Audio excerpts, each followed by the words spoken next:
नमस्कार। आज हम एक दिलचस्प किताब है hustle heart and high profits, उस पर एक समीक्षा लिखी गई है, उसका विश्लेषण कर रहे हैं। समीक्षा हिंदी में है और हमारा मकसद है इसके जरिए ये समझना कि भाई ये किताब बिजनेस और करियर में सफलता के लिए क्या कहती है, क्या खास नुस्खे बताती है। बिल्कुल। और ये समीक्षा ना एक बैलेंस की बात करती है। सिर्फ भाग दौड़ नहीं या सिर्फ मुनाफा नहीं, बल्कि मेहनत, मानवीय मूल्य और सही मुनाफे का मेल, उससे मिलने वाली जो टिकाऊ सफलता है ना, उसकी बात। तो हम यही समझने की कोशिश करेंगे कि ये समीक्षा इस बैलेंस को कैसे देखती है। हाँ, किताब का नाम ही अपने आप में काफी है, हसल हार्ट हाई प्रॉफिट्स। ये तीनों शब्द आजकल बिजनेस वर्ल्ड में बहुत चलते हैं, पर अक्सर अलग अलग सुने जाते हैं। समीक्षा कहती है कि ये किताब इन तीनों को जोड़ने की बात करती है। अच्छा। और खास तौर पर उन लोगों के लिए जो सिर्फ पैसा नहीं बल्कि एक मीनिंगफुल सफर चाहते हैं। तो चलिए समीक्षा के पहले पहलू से शुरू करते हैं। हसल, क्या कहती है समीक्षा इसके बारे में? हाँ, तो देखिए, समीक्षा के मुताबिक किताब हसल को सिर्फ वो अंधी दौड़ नहीं मानती या घंटों तक बस काम करना। इसमें दो बातें अहम हैं। एक तो निरंतरता, मतलब कंसिस्टेंसी, और दूसरी स्मार्टनेस, यानी लगातार मेहनत तो करनी है, हाँ, लेकिन बिना सोचे समझे नहीं। समीक्षा इस बात पर जोर देती है कि ये स्मार्ट वर्क का दौर है। किताब शायद ये समझाना चाह रही है कि अपनी एनर्जी सही जगह लगाओ, प्राथमिकताएं तय करो और प्रभावी तरीकों से काम करना ज्यादा जरूरी है, बजाय इसके कि बस बिजी दिखें। ये दिलचस्प है क्योंकि आजकल हसल कल्चर का मतलब अक्सर थोड़ा थकान, बर्नआउट, इससे जोड़ दिया जाता है। तो क्या समीक्षा ये बताती है कि किताब इस कल्चर की आलोचना करती है या उसे एक नई दिशा, एक नई परिभाषा देने की कोशिश करती है? समीक्षा का इशारा तो यही है कि किताब एक नई दिशा दे रही है। वो हसल को खारिज नहीं करती। देखिए, मेहनत और लगन के बिना तो कुछ मिलता नहीं है ना। लेकिन वो उस हसल की बात करती है जो नतीजों पर केंद्रित हो, जो टिकाऊ हो, सस्टेनेबल। समीक्षा के अनुसार किताब शायद ये सवाल पूछती है, क्या आप सिर्फ भाग रहे हैं या सोच समझकर सही दिशा में आगे बढ़ रहे हैं। ये उस मेहनत की बात करती है जिसमें दिमाग का इस्तेमाल हो, ना कि सिर्फ शारीरिक या मानसिक थकान हो। समीक्षा इसे एक तरह से परिणाम उन्मुख प्रयास के तौर पर देखती है, रिजल्ट ओरिएंटेड एफर्ट। समझ गया। तो मतलब मेहनत जरूरी है पर फोकस्ड होनी चाहिए, सोची समझी और असरदार। ठीक है, अब आते हैं दूसरे तत्व पर, हार्ट। ये थोड़ा अलग लगता है ना, खासकर बिजनेस के कॉन्टेक्स्ट में। समीक्षा हार्ट को कैसे परिभाषित करती है? हाँ, समीक्षा के अनुसार हार्ट इस किताब का शायद सबसे अहम और अलग पहलू है। इसका मतलब है बिजनेस में मानवीय मूल्यों को जगह देना। ये सिर्फ नैतिकता की बात नहीं है, बल्कि रिश्तों की अहमियत, टीम के साथ सही बर्ताव, ग्राहकों के प्रति ईमानदारी, भरोसा। समीक्षा बताती है कि किताब ये तर्क देती है कि बिजनेस सिर्फ लेन देन या आंकड़ों का खेल नहीं है, बल्कि लोगों से जुड़ा है। आपकी टीम, आपके ग्राहक, आपके पार्टनर्स। हार्ट का मतलब है इन रिश्तों में सच्चाई और सम्मान रखना, एक तरह से एम्पैथी। लेकिन क्या समीक्षा इस पर भी कुछ कहती है कि ये दिल से काम करना या रिश्तों को महत्व देना ये सिर्फ एक अच्छी फीलिंग है, या इसका बिजनेस के नतीजों पर भी कोई सीधा असर पड़ता है? कई बार बिजनेस में ऐसी चीजों को सॉफ्ट स्टफ मान लिया जाता है, मतलब अच्छा है पर जरूरी नहीं। हाँ, बिल्कुल। समीक्षा इस कनेक्शन को उजागर करती है। उसके अनुसार किताब ये साबित करने की कोशिश करती है कि हार्ट सिर्फ अच्छा महसूस करने के लिए नहीं है, बल्कि ये लंबे समय की सफलता की नींव है। असल में सोचिए, जब टीम में भरोसा होता है तो वो ज्यादा मोटिवेटेड होते हैं, लॉयल होते हैं, है ना। जब ग्राहकों के साथ ईमानदारी होती है तो वो सिर्फ ग्राहक नहीं रहते, वो आपके ब्रांड के समर्थक बन जाते हैं। समीक्षा कहती है कि किताब इसे विश्वास आधारित पूंजी कहती है, ट्रस्ट कैपिटल, जो शायद पैसे से भी ज्यादा कीमती है। तो ये जो सॉफ्ट स्टफ है ना, असल में बिजनेस का सबसे मजबूत आधार बन सकता है, खासकर आज के जमाने में जहां ट्रांसपेरेंसी और ऑथेंटिसिटी की इतनी बात होती है। तो हार्ट का मतलब हुआ एक ऐसा कल्चर बनाना जहां भरोसे और सम्मान की कदर हो, और ये सिर्फ नैतिक रूप से सही नहीं बल्कि बिजनेस के लिए भी फायदेमंद है। ये बात वाकई सोचने लायक है। अच्छा, अब तीसरे स्तंभ पर आते हैं, हाई प्रॉफिट्स, मुनाफा। ये तो हर बिजनेस का लक्ष्य होता ही है, इसमें नया क्या है?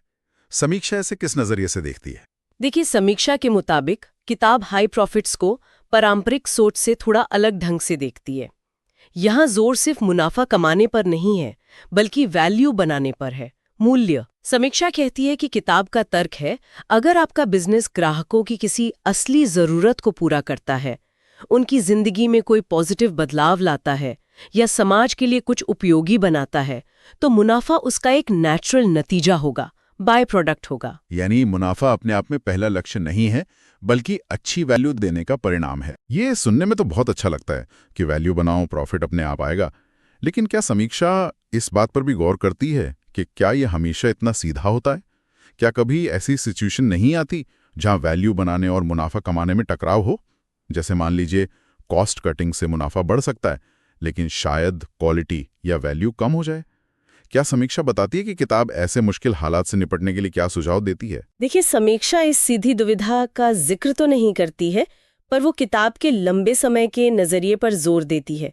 उसके अनुसार किताब शायद ये तर्क देती है कि शॉर्ट टर्म में मुनाफा बढ़ाने के लिए वैल्यू से समझौता करना वो लंबे समय में नुकसानदायक हो सकता है। सीधी सी बात है, अगर ग्राहक को लगता है कि उसे अच्छी वैल्यू नहीं मिल रही, तो वो लौटकर क्यों आएगा या शायद नेगेटिव पब्लिसिटी करेगा।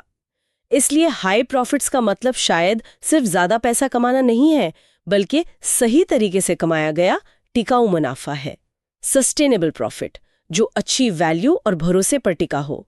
समीक्षा इशारा करती है कि किताब शायद उन बिजनेस मॉडल्स की बात करती है जहां वैल्यू और मुनाफा एक दूसरे के साथ चलते हैं, विरोधी नहीं होते हैं। हाँ, ये थोड़ी आदर्शवादी सोच लग सकती है, लेकिन समीक्षा इसे किताब का केंद्रीय तत्व बताती है।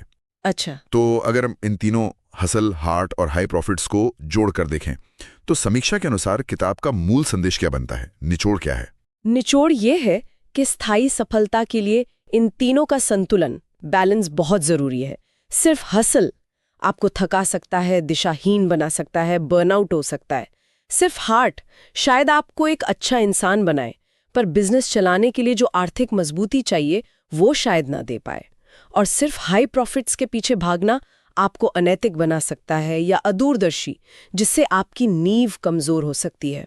समीक्षा के मुताबिक किताब कहती है, जब आप स्मार्ट तरीके से मेहनत करते हैं, हसल, मानवीय मूल्यों और रिश्तों को साथ लेकर चलते हैं, हार्ट, और ग्राहकों के लिए असली वैल्यू बनाते हैं जिससे सही मुनाफा आता है, हाई प्रॉफिट्स, तभी आप एक ऐसा बिजनेस या करियर बना पाते हैं जो लंबे समय तक फलता फूलता है, सस्टेन करता है। ये तीनों मिलकर एक मजबूत तिपाई की तरह हैं। ये संतुलन वाकई महत्वपूर्ण लगता है। सही बात है। चलिए अब समीक्षा में बताई गई किताब की खूबियों और कमियों पर थोड़ी बात करते हैं। समीक्षा के अनुसार किताब में क्या अच्छा है, क्या प्लस पॉइंट्स हैं? हाँ, समीक्षा में कुछ मुख्य खूबियों का जिक्र है। पहली, भाषा की सरलता। ऐसा लगता है कि किताब मुश्किल बिजनेस कॉन्सेप्ट्स को भी आसान शब्दों में समझाती है, एक्सेसिबल है। दूसरी, प्रेरक उदाहरण। समीक्षा बताती है कि शायद किताब में रियल लाइफ या काल्पनिक उदाहरण दिए गए हैं जो पढ़ने वालों को इन प्रिंसिपल्स को अपनी जिंदगी या बिजनेस में लागू करने के लिए मोटिवेट करते हैं। और तीसरी, जो शायद सबसे अहम है, समीक्षा इसे नए उद्यमियों और युवाओं के लिए एक बेहतरीन गाइड मानती है। मतलब जो लोग अभी शुरुआत कर रहे हैं और जिन्हें एक सही दिशा की तलाश है, उनके लिए बहुत अच्छी है। मतलब ये उन लोगों के लिए ज्यादा उपयोगी है जो बिजनेस की दुनिया में नए हैं। तो फिर कमियां क्या बताई गई हैं? क्या समीक्षा में इसकी कोई आलोचना भी है? हाँ, समीक्षा कुछ कमियों की ओर भी इशारा करती है। एक तो ये कि कुछ विचार या सिद्धांत किताब में थोड़े दोहराए गए लगते हैं, रेपिटेटिव हैं। हो सकता है लेखक ने किसी बात पर जोर देने के लिए ऐसा किया हो, पर समीक्षा के अनुसार ये कुछ पढ़ने वालों को थोड़ा खटक सकता है। दूसरी और शायद ज्यादा महत्वपूर्ण कमी जो समीक्षा बताती है, वो ये है कि जो अनुभवी बिजनेस प्रोफेशनल्स हैं या एंटरप्रेन्योर्स हैं, उन्हें शायद इसमें बहुत कुछ नया या क्रांतिकारी न मिले। ऐसा लगता है कि किताब बुनियादी सिद्धांतों पर, फाउंडेशन पर ज्यादा केंद्रित है। तो क्या इसका मतलब ये है कि किताब अनुभवी लोगों के लिए है ही नहीं, या फिर ये कि बुनियादी बातें दोहराना भी कभी कभार जरूरी होता है, चाहे आप कितने भी अनुभवी क्यों ना हो? क्या समीक्षा इस पर कोई राय देती है? समीक्षा सीधे तौर पर ये तो नहीं कहती कि अनुभवी लोग इसे बिल्कुल न पढ़ें, लेकिन उसका झुकाव साफ तौर पर शुरुआती लोगों की तरफ है। ये संभव है, जैसा आपने कहा, कि भाई बुनियादी बातों की याद दिलाना भी फायदेमंद हो सकता है।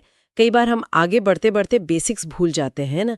लेकिन समीक्षा का लहजा ऐसा है कि वो मानती हैं कि अनुभवी पाठक शायद इसमें और गहराई या एडवांस स्ट्रैटेजीज की कमी महसूस कर सकते हैं। ये भी हो सकता है कि किताब जानबूझकर आसान रखी गई हो ताकि उसकी पहुंच ज़्यादा लोगों तक हो। समीक्षा इसे एक नींव बनाने वाली किताब के तौर पे देखते हैं, फाउंडेशनल बुक, ना कि किसी एक्सपर्ट के लिए लिखी गई कोई एडवांस्ड गाइड। तो दोहराव और अनुभवी लोगों के लिए कम नयापन, ये मुख्य कमियां हैं। इन बातों को ध्यान में रखते हुए समीक्षा का अंतिम निष्कर्ष क्या है? ये किताब आखिर किन लोगों को पढ़नी चाहिए? समीक्षा का निचोड़ यही है कि hustle, heart and high profits उन लोगों के लिए निश्चित रूप से फायदेमंद है जो अपने करियर या बिजनेस की यात्रा भी शुरू कर रहे हैं। ये उन्हें एक बैलेंस्ड और एथिकल फ्रेमवर्क दे सकती है।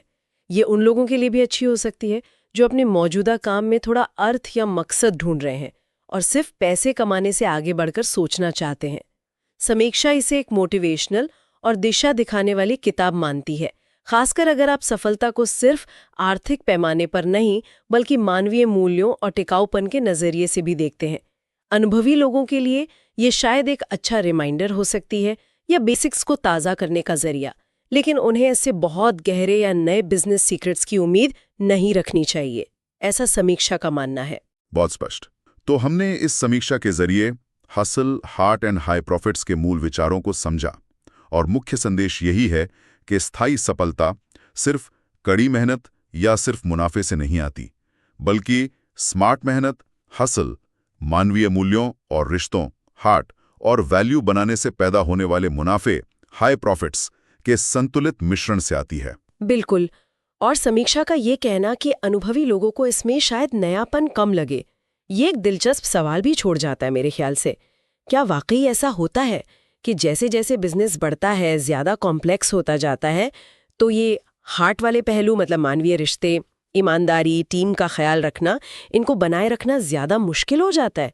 या फिर ये मान लिया जाता है कि बड़े स्केल पर ये बातें प्रैक्टिकल नहीं रह जाती या अनुभवी लोगों को इनकी जरूरत नहीं? ये सोचने वाली बात है कि क्या स्केल बढ़ने पर मूल्यों को निभाना वाकई एक चुनौती बन जाता है या ये सिर्फ एक धारणा है? इस पर पाठक खुद विचार कर सकते हैं। ये वाकई एक गहरा और विचारणीय प्रश्न है और शायद हर बिजनेस लीडर को इस पर सोचना चाहिए। इसी विचार के साथ hustle, heart and high profits की इस समीक्षा पर आधारित हमारी ये चर्चा यहीं समाप्त होती है।